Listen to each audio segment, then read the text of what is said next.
pets at home? Please, at least one. Who has a pet at home? Please raise your hand. Great. It's so good to have them, isn't it? Petting them, playing with them, or even, imagine, dyeing their fur or making a tattoo on an animal. Can you imagine that a person can take a separate living organism and make a tattoo on it? So I have one simple question. Why? Why have we decided that we have a right to use all those living beings just to satisfy our ego? Humankind has always had various domesticated animals, such as cats, dogs, horses, and many alike. And many of them were worshipped. Take cats, for example. In ancient Egypt, they were treated as gods. Many ancient Egyptian deities were sculptured and depicted with cat-like heads, such as Sekhmet, Bastet, and Mafdet. And imagine, they represented justice, fertility, and even power. So ancient people knew there was something special about them, that animals are capable of teaching us, humans. And unfortunately, nowadays, many people are forgetting about that. And some even think that animals are filthy creatures that only can be used in hard labor or clothing industry. And they forget that animals serve a certain purpose in this life, and that we are equal but separate. And only by understanding that and working cooperatively and creating harmonious world, we will unite this planet. I've been observing pets for quite some time, and I can surely say that my pets have taught me many things. I have a cat and 2 guinea pigs. One of them was gifted to me 2 years ago.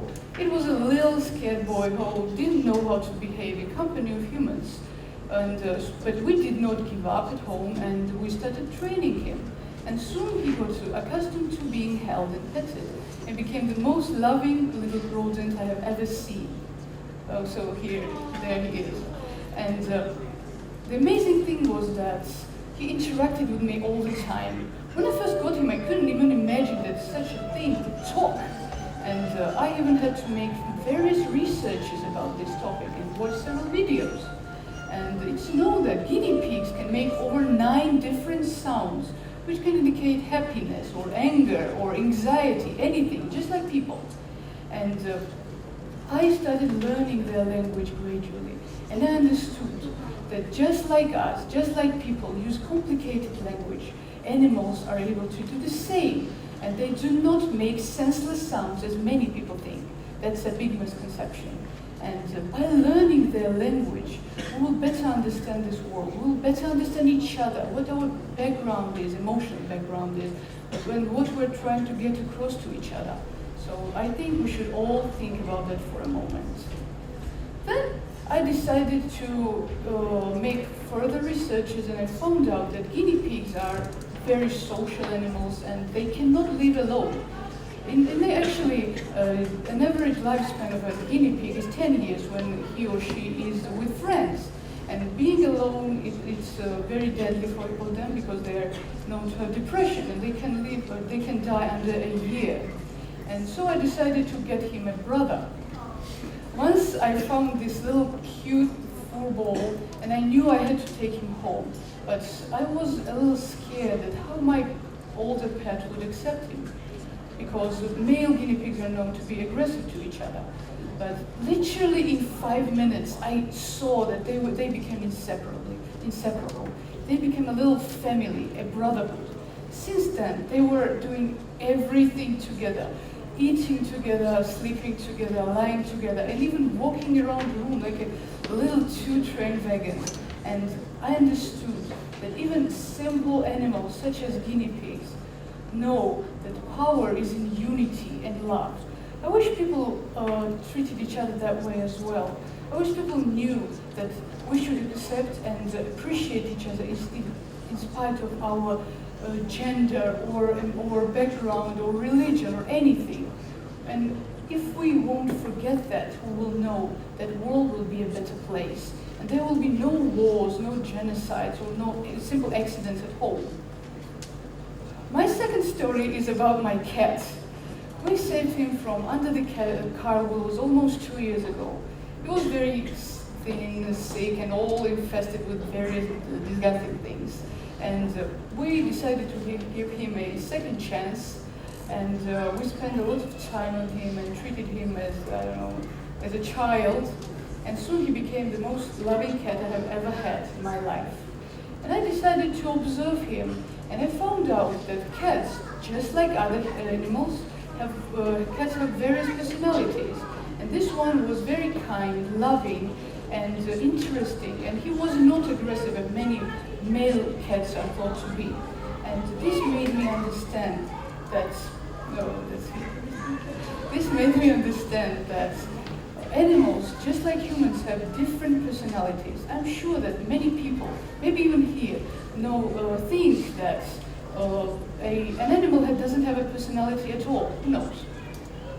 So I decided to investigate further, and I saw that this little guy was treating everyone differently in my family. He was differently respecting each family member. He loved my sister the most because she spoiled him all the time and let him do absolutely anything he wanted. While my mom and I was a little stricter. I didn't let him go on my bed, for example, or anywhere.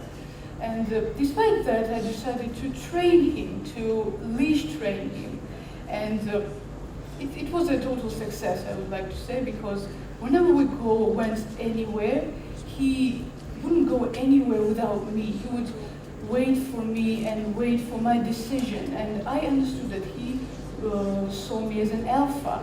And I appreciated it a lot because I tried to make him comfortable all the time, make him feel happy all the time, and he paid me back. It was such an amazing thing, such an amazing emotional twist for me. And I hope that people will understand that we should love each other and accept each other, just like animals accept themselves or people. And they showed me the importance of pure love and trust, and appreciate it a lot. Okay, let's change and the last thing about my cat is that once I was a little sick, I had an intoxication, and I was not able to move. And he decided to come along and lay on my belly. And he did so. And his body temperature rose like insanely. And he started to purr like crazy. And after 2 hours, literally, and my pain was fully gone. He healed me, and I understood that animals can be our doctors as well, and that we can have human animal therapies with them. So healing properties of cat's purr are very well known. The frequency is exactly 26 hertz, and it's known that this same frequency in medicine is used for tissue regeneration. Can you imagine that cats, they're just an animal, then they can heal themselves and plus help a totally different organism, like a human, for example. Okay, let's change the topic. I want to talk about dolphins. How many of you heard of pet therapy? Great. So I think you might know that many disabled children are put into pools with dolphins where they heal children with their touches and sounds. And when I realized that those animals do it only for making others happy and themselves happy, made me, I was astonished, because unlike humans, those animals did this for themselves, and they didn't ask for anything in return, like any other doctor would, for example. And lastly, I would like to say that I wish humans, just like animals, and we together, concentrated more on helping each other, being by each other's side instead of letting each other down. Can we learn how to do that, just to stand by each other's side and be one society united? And I want to end my presentation with one very well-known quote, that everyone and everything around us is our teacher. Just like we humans can teach each other, animals can teach us as well. Thank you very much.